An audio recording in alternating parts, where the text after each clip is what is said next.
Kementerian Koordinator Bidang Kemaritiman dan Investasi mempersembahkan Marves Podcast. Arungi lebih dalam. Halo tim Marves, selamat datang di Marves Podcast bersama saya Amira. Dan pada kali ini kita akan membahas salah satu episode yang berkaitan dengan Hari Maritim Nasional tahun 2021 yang akan jatuh pada tanggal 23 September. Nah, jadi tim Marves, untuk tahun ini tema dari Hari Maritim Nasional adalah Indonesia Kuat Maritim Hebat. Nah, ini berkaitan dengan visi kita sebagai bangsa maritim dan juga negara Indonesia sebagai negara kepulauan terbesar di dunia. Tentunya karena itu kita memiliki sumber daya maritim yang sangat melimpah dan disinilah kedaulatan maritim menjadi berperan besar dalam mempertahankan negara Indonesia. Nah, oleh karena itu kita sudah kedatangan Deputi Bidang Koordinasi Kedaulatan Maritim dan Energi Kemenko Marves, Bapak Basilio Dias Araujo, yang di kesempatan ini akan berbincang-bincang bersama kita membahas lebih jauh bagaimana peran kedaulatan maritim ini berperan besar sebagai momentum di Hari Maritim Nasional. Selamat datang Pak Bas, terima kasih banyak Pak atas kedatangannya di tengah kesibukannya mengisi jadi narasumber kita kali ini Pak. Selamat pagi Mbak Mira. Mungkin kita langsung aja ya Pak dari pertanyaan pertama. Mungkin kira-kira mungkin teman-teman tim Marves pengen tahu Pak, sebetulnya apa sih Pak definisi dari kedaulatan maritim? Terutama dalam konteks kita sebagai Indonesia sebagai negara yang telah lama berdaulat atau merdeka ini Pak. Baik, terima kasih para penonton semuanya yang mengikuti podcast dari Kemenko Maritim. Pertama-tama bicara mengenai kedaulatan maritim. Itu kita harus mengetahui seberapa besar negara ini. Negara Indonesia itu sangat besar, ya, sangat besar. Kita itu mempunyai pulau lebih dari 17.000 atau persisnya 17.504 pulau. Tadinya ada 506, ya, tapi sekarang tinggal 17.504 setelah beberapa dua pulau itu lepas, ya, dan sisanya itu sudah secara resmi terdaftar, ya, di PBB. Nah, lalu kita pun harus mengetahui seberapa panjang sih panjang dari pantai kita. Memang selama ini banyak pihak yang belum mengetahui panjang dari garis pantai kita. Ada yang menyebutnya 90, ada yang menyebutnya 100, tetapi yang resmi sekarang itu ada 108.000 kilometer panjangnya. Itu untuk panjang pantai kita. Nah, belum lagi luas dari total, ya. Total negara kita itu 8.300.000 kilometer persegi.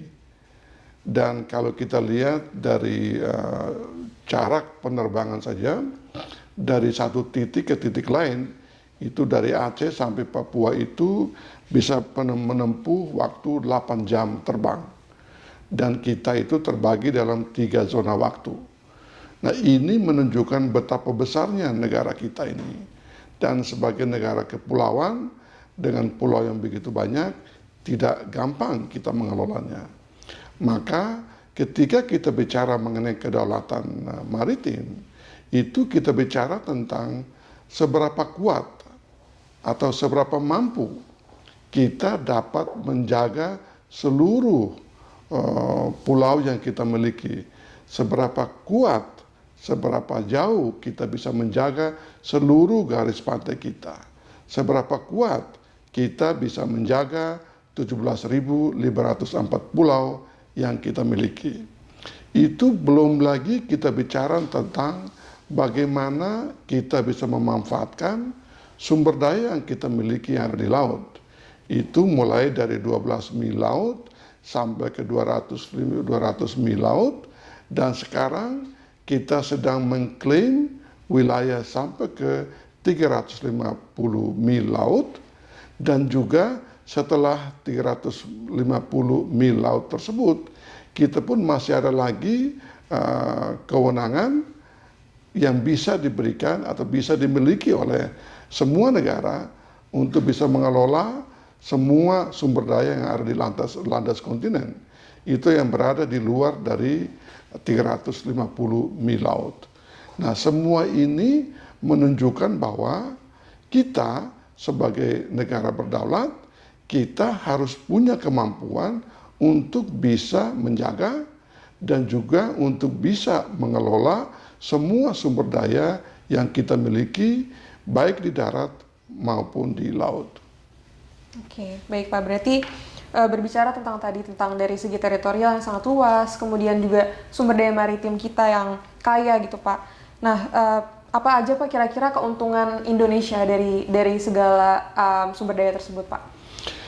Ya, kita sebagai negara kepulauan terbesar di dunia, kita memiliki kekayaan yang luar biasa yang tidak dimiliki oleh negara-negara kontinental. Ya, nah kita misalnya untuk koral saja itu luasnya lumayan besar ya untuk ukuran dunia. Nah itu semua negara itu sekarang misalnya sekitar 8 negara itu bergabung di namanya Coral Triangle Initiative. Nah kenapa semua 8 negara ini bisa bergabung di situ? Karena Indonesia mempunyai kekayaan dari koral ini yang luar biasa. Dan ini kekayaan ini tidak dimiliki oleh negara-negara lain. Sebagai negara kepulauan yang juga terbesar di dunia, kita pun mempunyai ribuan jenis spesies ikan yang juga tidak bisa ditemukan di negara-negara lain. Nah, belum lagi kita sebagai negara kepulauan juga mempunyai pesisir yang banyak dengan panjang pantai 108 km. Nah, berarti kita pun mempunyai kekayaan luar biasa untuk mangrove. Mangrove, hutan bakau ya, hutan bakau yang kontribusinya juga sangat besar untuk ekosistem maritim di laut kita. Oke, tadi kita kan udah berbicara tentang keuntungan yang kita miliki. Sekarang sebaliknya mungkin saya mau bertanya tentang kira-kira potensi-potensi ancaman terhadap kedaulatan maritim, Pak. Kalau bicara mengenai ancaman, tentu semua negara mempunyai ancaman. Ancaman itu ada yang dikenal dengan ancaman tradisional, ada yang dikenal dengan ancaman non-tradisional. Kalau kita bicara mengenai ancaman tradisional itu seperti kita bicara mengenai agresi atau serangan dari negara lain kepada negara kita. Mungkin banyak orang yang mengatakan bahwa yang namanya ancaman dari negara lain kepada negara lain itu mungkin sekarang bukan zamannya. Akan tetapi kalau kita melihat perkembangan di dunia, ancaman-ancaman seperti itu masih tetap ada. Nah itu bisa kita lihat pergerakan di Timur Tengah, itu ancaman-ancaman seperti itu masih kelihatan. Nah lalu misalnya ada ancaman tradisional lain seperti adanya bajak laut, adanya pencurian dengan menggunakan senjata di laut, atau penyelundupan. Nah itu adalah bentuk-bentuk ancaman tradisional yang selama ini sudah ada. Nah kalau kita bicara mengenai ancaman-ancaman baru, misalnya kita bicara mengenai adanya ancaman terhadap ekosistem. Ya misalnya ada yang namanya coral bleaching ya. Lalu ada juga misalnya tiba-tiba rumput laut kita tidak bisa hidup. Itu kita ambil contoh, ada kasus tumpahan minyak di Laut Timor yang namanya Montara Case tahun 2009 dan sampai hari ini kasusnya belum selesai dan masyarakat kita di pesisir pantai NTT, di Rote, Kupang dan lain-lain itu ternyata sampai hari ini budidaya rumput laut mereka itu tidak bisa berkembang. Nah, kenapa? Mungkin karena dampak dari tumpahan minyak itu masih ada sampai hari ini. Nah, atau contoh lain misalnya kita lihat di Selat Malaka. Di Selat Malaka juga setiap tahun itu antara bulan September sampai bulan Maret itu sering ada tumpahan minyak yang kemudian datang ke pesisir kita, baik di Batam, Nongsa, lalu di Pulau Bintan dan lain-lain. Nah, ini adalah bentuk-bentuk ancaman baru yang dulunya mungkin belum masuk dalam perhitungan kita. Lalu kalau kita bicara ancaman, kita juga bicara mengenai kejahatan di laut, ya. Kejahatan di laut juga macam-macam, ya.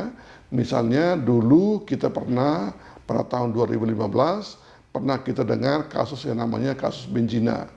Nah, kasus Benjina itu menunjukkan kepada kita bahwa ternyata kegiatan-kegiatan illegal fishing atau penangkapan ikan secara ilegal itu tidak saja melibatkan pencurian ikan. Bahkan ternyata ditemukan banyak juga kejahatan-kejahatan turutan.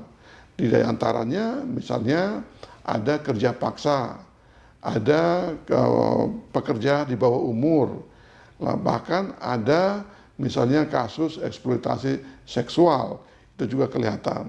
Belum lagi ada juga terekam sampai ke tindakan-tindakan seperti perbudakan, di mana banyak sekali nelayan itu dipekerjakan di atas kapal, kapalnya itu berada di tengah laut sampai bertahun-tahun dan orangnya tidak pernah turun. Dan orangnya mungkin juga banyak yang mati di atas kapal dan dibuang tanpa diketahui oleh keluarganya. Nah, kasus Benjina itu kemudian membuka mata dunia bahwa ternyata kegiatan illegal fishing itu pun ada beberapa kejahatan turutan yang bisa ditemukan di situ. Nah, oleh karena itu maka bisa dilihat pada zaman Presiden Jokowi ini pernah misalnya kita sering dengar banyak sekali kapal-kapal ikan yang ditenggelamkan, ya. Nah, itu sengaja dibuat untuk menunjukkan, mengharapkan adanya efek jera supaya orang tidak boleh melakukan lagi kegiatan-kegiatan seperti itu. Walaupun demikian, banyak dari nelayan kita, ribuan dari nelayan kita yang sekarang masih bekerja di atas kapal-kapal ikan asing di seluruh dunia yang masih juga mengalami hal yang sama. Dan bahkan untuk bisa membantu para nelayan kita di dunia ini, kami di Menko Maritim sudah juga membuat satu layanan khusus untuk para pelaut yang bermasalah.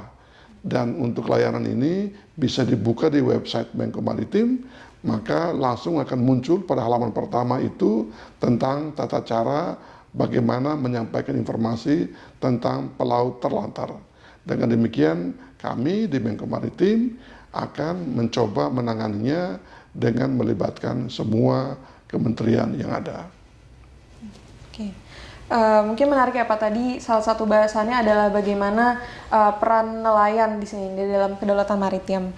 Nah, mungkin untuk pertanyaan selanjutnya, kira-kira selain tadi portal layanan itu Pak, apalagi ya kira-kira program pemerintah yang berkaitan dengan tujuannya untuk meningkatkan kesejahteraan nelayan maupun masyarakat pesisir lainnya Pak? Baik. Pertama bicara mengenai nelayan, ya nelayan itu adalah mereka yang berprofesi untuk menangkap ikan. Dan untuk nelayan ini ada yang nelayan tradisional, ada juga nelayan yang profesional. Kalau nelayan tradisional itu adalah masyarakat biasa yang pekerjaan sehari-harinya adalah menangkap ikan. Dan untuk masyarakat seperti ini mungkin tidak diperlukan pendidikan khusus. Artinya mungkin turun-temurun kakeknya menangkap ikan, bapaknya menangkap ikan, kemudian anaknya pun menangkap ikan karena mereka sudah memiliki kapal untuk penangkapan ikan. Nah, selain daripada kelompok ini, ada juga kelompok nelayan yang profesional. Artinya masyarakat yang mengikuti pendidikan profesional sebagai nelayan, kemudian mereka bekerja di atas kapal ikan, baik yang ada di dalam negeri maupun di luar negeri. Dan sampai hari ini misalnya untuk luar negeri itu Indonesia tercatat sebagai negara pensuplai nelayan terbesar di dunia oleh ILO. Jadi ini adalah catatan dari International Labour Organization bahwa Indonesia adalah pensuplai pelaut perikanan terbesar di dunia. Sementara kalau untuk kapal niaga, itu Indonesia adalah pensuplai terbesar ketiga di dunia. Nah, lalu kalau kita bicara mengenai masyarakat pesisir, nah khusus mengenai masyarakat pesisir ini ada pengaturan khusus di dalam hukum laut internasional yang mengatakan bahwa masyarakat pesisir ini harus diberikan akses mereka untuk melakukan kegiatan mereka di mana saja dan kapan saja. Dan negara tidak boleh melarang mereka. Tidak boleh menciptakan aturan-aturan yang melarang mereka untuk melakukan kegiatan-kegiatan untuk penangkapan ikan. Karena kelompok penelayan ini masuk dalam kategori nelayan tradisional. Jadi nelayan tradisional ini mempunyai hak untuk menangkap ikan di mana saja dan pemerintah harus memberikan pelindungan yang tepat kepada mereka dan negara kita pun sudah mempunyai undang-undang khusus untuk memberikan pelindungan terhadap nelayan kita mulai dari yang tradisional sampai kepada yang profesional. Oke, Pak. Untuk selanjutnya, Pak, mungkin saya mau tanya tentang, kan sejauh ini masyarakat awam itu masih memandang kedaulatan maritim itu sebagai sesuatu yang makro ya, maksudnya bagian dari wewenang pemerintah. Tapi kira-kira bisa nggak ya sih Pak kalau misalnya masyarakat awam itu juga berkontribusi terhadap menjaga kedaulatan maritim? Dan kalau bisa seperti apa bentuknya Pak? Oh, kalau masyarakat itu memang mempunyai hak dan juga kewajiban untuk ikut serta dalam menjaga seluruh keamanan pesisir dan bahkan negara, ya. Dan itu sudah diatur dalam Undang-Undang Dasar 1945 di perubahan tahun 2000. Di situ dicantumkan konsep yang namanya pertahanan rakyat semesta, ya. Pertahanan rakyat semesta, di mana di dalam konsep ini itu masyarakat itu ikut serta dalam mempertahankan keamanan dan keamanan dari negara kita. Dan bahkan hampir di seluruh undang-undang yang kita miliki itu selalu ada pasal yang memuat tentang pelibatan masyarakat dalam kegiatan apa saja. Dan diantaranya misalnya kita baca mengenai undang-undang pesisir, undang-undang kelautan, undang-undang pelayaran, undang-undang perikanan. Di semua undang-undang itu pasti ada bab tersendiri yang meminta atau yang mengatur tentang pelibatan masyarakat.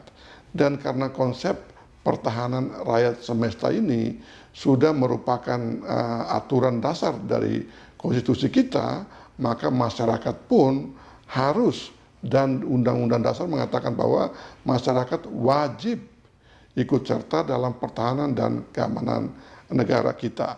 Kalau bicara mengenai pertahanan dan keamanan negara, berarti mulai dari darat sampai ke laut dan sampai ke udara. Jadi satu negara ini harus kita bicara dalam satu keutuhan, yaitu darat, laut, dan udara.